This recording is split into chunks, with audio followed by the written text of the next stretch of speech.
여러분 안녕하십니까?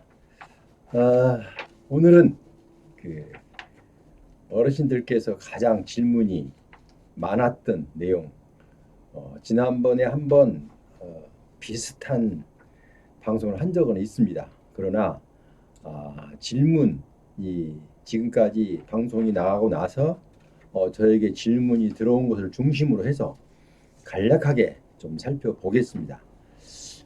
국립묘지 생전 안장 신청 시 신청서를 제출할 때 징역형을 받은 자는 구제가 되는가?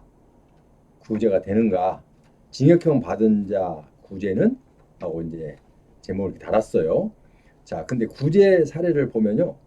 폭행죄나 사기죄, 부정수표 단속법 위반, 이분들이 징역 1년, 집행유예 2년, 사기죄 실형 8개월 뭐 이런 식으로 된 사람들이 구제된 사례입니다. 그러니까 저에게 맡겨진 제가 수임한 사건 중에서 지금 구제된 사례를 몇 가지를 소개해 드리려고 합니다. 자, 그럼 상세한 방송에 앞서서 저희 방송의 구독자 아니신 분은 구독 버튼, 빨간색으로 된 두 글자 구독 버튼 손가락으로 터치 한번 해주십시오. 자, 그럼 살펴보겠습니다. 자, 국립묘지 이 생전 안장 신청은 왜 생겼습니까? 이건 작년부터 생겼죠. 왜 생겼냐면 지금 이런 우리 국가유공자 중에 지금 여기 나와 있듯이 뭐 이런 그 법원으로부터 판결문을 받아서 폭행죄나 사기죄, 부정 수표 단속죄 뭐 이런 분들이 신청을 해서 안 되는 분도 있고 막 하니까 이제 이분들이 만약에 이제 이 생전 안장 신청 이런 제도가 없으면 이제 만약에 나중에 이제 자꾸 하셨을 때 제가 언젠가도 설명했지만 자녀들이 부모님을 이제 우리 아버님께서 국가유공자시니까 당연히 우리가 가까운 우리 지역에서 가까운 쪽으로 안장이 되겠지라고 해서 사망 진단서를 떼갖고 그 보훈처 이제 호구권으로 연락을 했어요. 했더니 여기 딱 컴퓨터를 쳐보더니 아버님이 생전에 계실 때 법원 판결문이 있습니다. 제가 검토를 해봐야 됩니다. 자, 그래서 좀 기다리십시오. 얼마나 기다려야 됩니까? 했더니 한 20일 정도 기다려야 됩니다. 깜짝 놀라죠. 20일 기다리면 뭐 어떻게 되죠? 20일 기다린 얘기는 과연 이런 죄를 판결문이 있어 이런 죄를 생존에 지었기 때문에 죄송합니다. 국립묘지 영예성을 훼손했냐 안 했느냐 이걸 갖고 심사위원회에서 심사하게 되어 있습니다. 그래서 빨리빨리 하는데 그 심사위원들을 소집해서 왜냐하면 언제 이런 게 접수가 들어올지 모르니까 미리 소집되어 있지는 않죠. 소집을 신고를 해서 소집을 하니까 해서 이제 그 결과가 나와서 연락을 할 때까지 한 20일 정도, 약 3주 정도 걸립니다. 자, 그러면 3주 동안은 어떻게 해야 되죠? 그 유해를 3주 동안은 어떻게 해야 됩니까? 집에서 둡니까? 아니잖아요. 임시 매장을 해야 되잖아요. 다시 결정이 되면은 이제 다시 국립묘지로 옮겨지고. 자, 이런 불편함이 있었어요. 그래서 생각도 못해 작년부터 이래서는 안 되겠다. 그러니까 이 어르신들이 돌아가시기 전에 한번 이 국립묘지 생전 안장 신청서를 받아보고 받아봐서 미리서 이분들은 이 어르신은 이런 범죄를 졌어도 구제 그러니까 국립묘지 안장이 가능하다 이런 거 또 이 어르신은 안 된다라는 것을 먼저 결정을 해서 알려드리는 거예요. 그러면 안 된다고 하면 이분들이 그 자녀들이 그러니까 유족들이 국립묘지로 안장할 생각을 하지 않고 나름대로 뭐 개인 묘지나 아니면은 사비를 들여서 묘지를 구입해서 매장을 하시든지 이제 이렇게 둘 중에 하나가 되겠죠. 그렇게 하면 자녀들도 마음이 편하죠. 아예 처음부터 아이들한테 나는 뭐 이러고 싶다. 우리 뭐 종중 산으로 나는 내 묘를 거기다 해줘라 이렇게 얘기할 수도 있고 이제 어떻든 간에 그래서 만약에 이제 그 폐단을 없애기 위해서 여러분들 위한 거예요. 결국은 폐단을 없애기 위해서 생전에 안장 신청서를 생전에 안장 여부 신청서를 제출받아서 심사를 하는 겁니다. 자, 그래서 심사를 하는데 지금 무조건 다 되는 게 아니라 일단은 어떤 사람들을 심사를 하게 되냐면요. 그러니까 이런 분들은 좀 이제 심사를 먼저 받는 게 좋습니다. 무슨 어떤 분들이냐면 내가 법원에서 실형을 받았어. 징역 1년 뭐 아니면 뭐 6개월 실형을 받았는데 받은 사실이 있다. 근데 어떤 분들은 집행유예를 받은 사실이 있다. 어떤 분들은 여기처럼 이 화면에처럼 사기죄인데 실형 8개월을 받았다. 집행유예를 못 받고 실형만 받았다. 그래서 그렇게 지금 이런 나름대로의 마음속에 좀 불안하고 아니면은 이런 것을 갖고 있는 분들은 신청을 해서 안장 신청을 하는 겁니다. 그러면 미리서 지금 현재 심사를 하는 거예요. 해갖고 이 어르신은 이 정도를 만약에 징역 1년을 살았지만 징역 1년으로 형 집행을 받았지만 집행유예 2년이었구나. 그러니까 해줘도 되겠다. 이 제 진로 봐서 국립묘지의 영예성을 훼손하는 일은 적겠다라고 생각을 해서 판단을 하는 거거든요. 자, 그러면 이 판단을 할 때 국민 영예성을 만약에 훼손하느냐, 훼손 안 하느냐 이 두 가지를 놓고 이제 합니다. 그 재질에 따라서. 그런데 지금 여기 나와 있는 사례는 제가 구제한 사례입니다. 자, 폭행죄로 징역 1년 집행유예 2년 받으신 분, 그리고 사기죄로 그리고 징역 1년에 집행유예 2년 받으신 분, 그리고 부정수표 단속법에 위반돼서 또 여기서 징역 1년에 집행유예 2년 이렇게 받으신 분들을 제가 구제를 한 내용입니다. 자, 그런데 또 여기서는 집행유예를 못 받고 사기죄인데 집행유예를 못 받고 실형을 받으신 어르신도 있었습니다. 근데 이런 분도 또 구제가 된 사례가 있습니다. 자, 그러니까 어르신들은 신청을 한 이유가 이제 보훈처에 생각할 때는 왜 이런 것을 이 제도를 만들었느냐? 심사를 받고 나서 다시 범죄를 지을 수도 있지 않냐? 그런데 그럴 확률은 적다는 거죠. 왜냐하면 75세 이상이니까 75세 이상에서 사회생활을 거의 뭐 적극적으로 안 하시기 때문에 이런 죄를 범할 일은 없다고 보고, 그러나 단 만약에 거기 이게 국립묘지 이 안장 신청 허락을 해당이 됩니다. 안장 대상자입니다라고 허락을 하면서 단서에다 이렇게 해놨더라고요. 이제 결정문에 보니까 XX 그러니까 어르신은 지금까지 이것을 한 건 맞는데 만약에 이 이후라도 이러이러한 범죄를 저지르면 이거는 어르신들 분명히 거기에 국립묘지에 이용을 할 수가 없다. 이렇게 딱 단서가 돼 있더라고요. 그러니까 이 그러니까 생전 사전 안장 신청을 해서 구제를 받았다고 하면 앞으로는 더 조심해서 그런 일이 없도록 해야겠죠. 받은 이후에 발생한 이런 만약에 법원의 판결에 버금가는 죄를 지면은 아까 여기서 안장 신청해서 생전 안장 사전에 신청해서 받은 그 허락이 결정이 취소가 된다고 그렇게 문구가 돼 있더라고요. 자, 그건 당연하겠죠. 네. 자, 그래서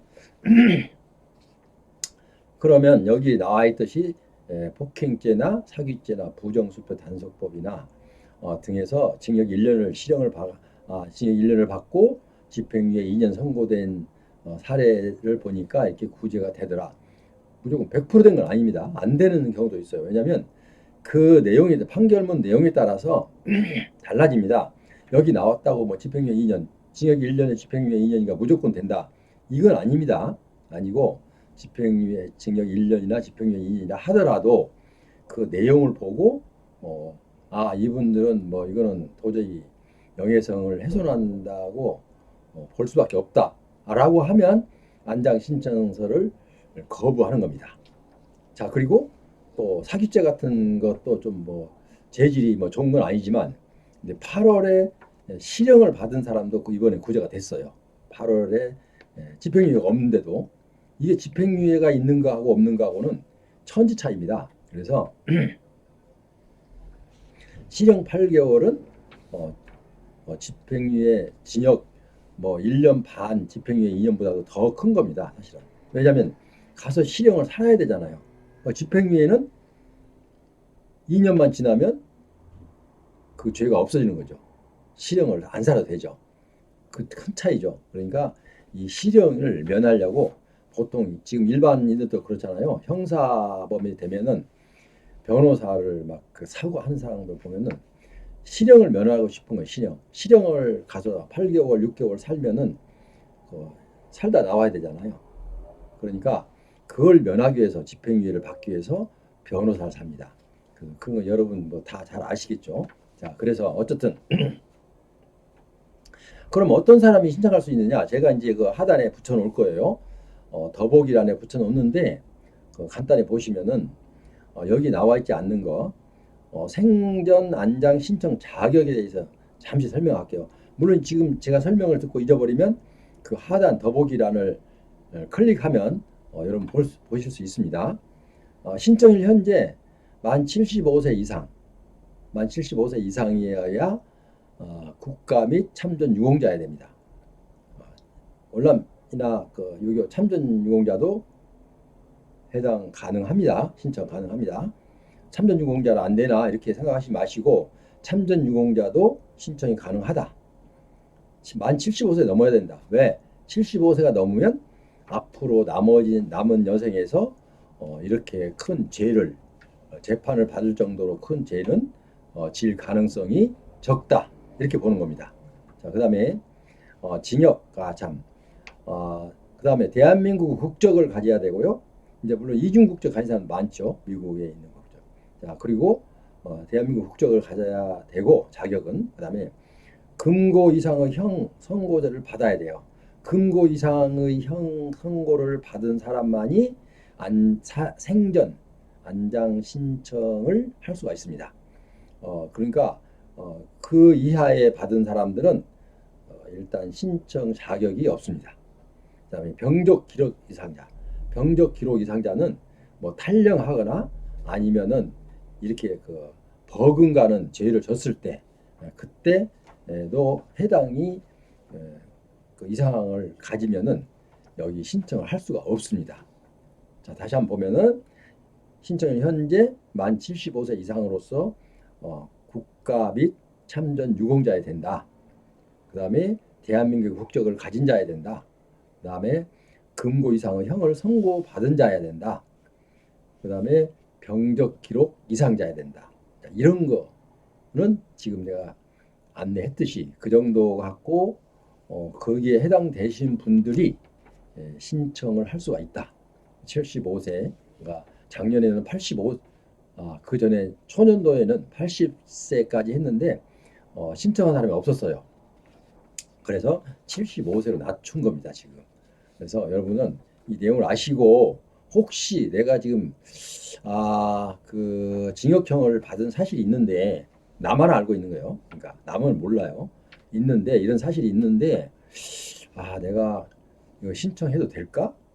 내가 뭐 재판 받아서 이런 형을 받았으니까 안 되겠지라고 생각하시는 어르신들은 이거를 참고하라 이거죠. 왜냐하면 징역형 받은 자라도 징역형을 받은 자라도 아직 아래 그 폭행죄나 사기죄나 부정수표 단속법 위반이나 이런 걸로 징역 1년을 받고 집행유예 2년을 받았거나 아니면 사기죄 실형 8월도 구제가 됐다. 여기 나온 건 구제된 사례예요. 그러니까 제가 여러분들의 그 의뢰를 받아서 제가 이거 구해 드린 내용입니다. 지금 이걸 제가 이제 제가 구제를 했기 때문에 여기서 여러분 앞에서 자신 있게 지금 방송을 할 수가 있겠죠. 뭐 남의 거는 그렇게 또 자신 있게 할 수가 없죠. 왜냐하면 본인 사건이 아닌데 어떻게 이렇게 방송을 할 수 있습니까? 그건 안 되잖아요. 그래서 여러분께 오늘은 국립묘지 생전 안장 신청을 망설이고 계신 분, 지금 내가 이런 건 내 판결 이런 그 법원에 그 판결문이 있는데 뭐 나하고 와이프밖에 모르는데 아무도 모르는데 이거를 이렇게 드러내 가지고 또 해도 되나? 이거는 누구한테 얘기한 적 없습니다. 여러분하고 저한테 맡겨서 저하고 둘밖에 모릅니다. 여러분과 저. 왜? 이거를 어디다 낭설을 하거나 이러진 않아요. 실명을 거론하지는 절대 않기 때문에 누가 했는지 모릅니다. 그래서 사전에 딱 안정을 해놓으면은 이 어르신들 너무 좋아하는 거예요. 왜냐면 이게 항상 뭐 앓던 이를 늘 지니고 산 것처럼 가끔가다 생각이 나면 막 속상하고 그렇대요. 기분이 나빠지고. 그런데 이렇게 딱 확정을 받고 나서니까 그러니까 이거 받은데 보훈처에서 딱 공문이 왔는데 어르신께서는 홍길동 XX 어르신께서는 생전 안장 신청 그 심사를 했는데 안장 국립묘지에 안장에 이상이 없는 것으로 확인이 되었습니다라는 공문이 와요. 그럼 그 공문 받아들고 얼마나 기뻐했는지 모른대요. 왜? 그동안의 소갈이 아무도 모르고 혼자만 고민했던 사실이 해결이 됐잖아요. 자, 그래서 지금 여러분께 소개를 해드렸어요. 그러니까 여러분도 혹시라도 이걸 갖고 고민하고 계신 분 있으면 언제든지 저한테 연락 주십시오. 그럼 제가 성심껏 해서 물론 이제 여기에 비슷한 상황들이 되지만 그 재질에 따라서 또 안 될 수도 있어요. 재질에 따라서. 왜냐하면 재질이 너무 나쁘다, 고의가 있고 뭐 예를 들어서 막 그러면은 잘 안 되는 경우도 있어요. 그러니까 일단 그런 걱정이 되거나 아니면 이거 망설이신 어르신이 계신다면 저에게 전화를 주셔서 상담 받으시기 바랍니다. 아래 전화번호 그래서 제가 남겼어요. 자, 지금까지 함께하신 여러분, 오늘은 국립묘지 생전 안장 신청서에 관해서 어떤 사람이 구제를 받을 수 있는가, 어느 정도 죄를 져야 어느 정도까지 죄를 지면 받을 수 있나, 이런 정도를 갖고 여러분께 설명을 드렸습니다. 그러니까 참고하시기 바라고요. 고민하지 마시고 저하고 상담하는 건 고민할 거 없잖아요. 상담하시고 제가 가능성이 있어 보이면 하는 거고 저는 이제 제가 볼 때 가능성이 없다 하면은 포기하는 것이죠. 그죠? 그러니까 그렇게 하시고 지금까지 함께 하신 여러분 대단히 감사합니다. 다음 시간에 또 좋은 정보를 들고 여러분 나타나겠습니다. 그럼 여러분 안녕히 계십시오.